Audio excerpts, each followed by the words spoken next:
Tomahawk missiles at the ready, President Obama is still reserving his right to use force.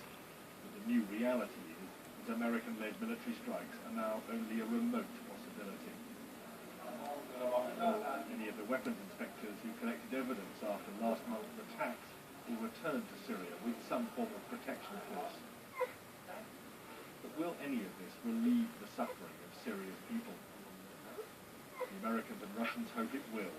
Now they want to attempt something even more difficult by trying to open peace talks with all parties in the civil war next month. James Robbins, BBC News, Geneva.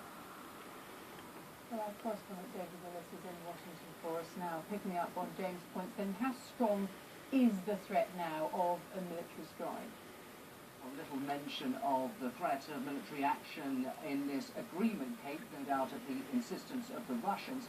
But President Obama remains deeply sceptical of the ability, indeed the willingness of the Assad regime to give up its chemical weapons stockpile, particularly within this rather vicious timetable. It also makes the point that it has got to this place by using the threat of military action to force the regime to the negotiating table, if you like. So the White House tonight welcoming this agreement, but also making the point that it reserves the right to take unilateral military action if necessary.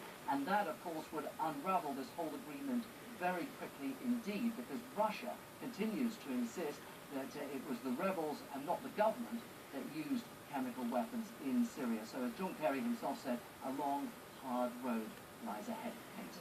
Indeed, David. Thank you, David Willis. Police in Leicester have arrested 5 people in connection with the deaths of a woman and her 3 children in a house fire in Leicester.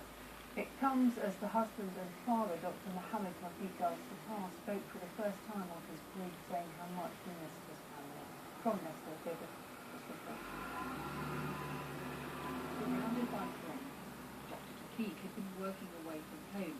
He returned to find his whole family had been killed in a house fire. I deeply miss my beautiful wife and 3 beautiful children. What has happened, and nothing can be reversed. But I hope justice prevails. What was once a family home is now a murder scene. Jamila Tafiq, her 19-year-old daughter Zainab, and 2 sons, Jamal and Bilal, all died. This evening, Leicestershire police have confirmed that 5 people have been arrested in connection with the fire. 3 women and 2 men are now in custody. Half a mile away, another murder scene. Just hours before the blaze, a man in his 20s was attacked here. He died later in hospital. He's been named locally as Anton Ak.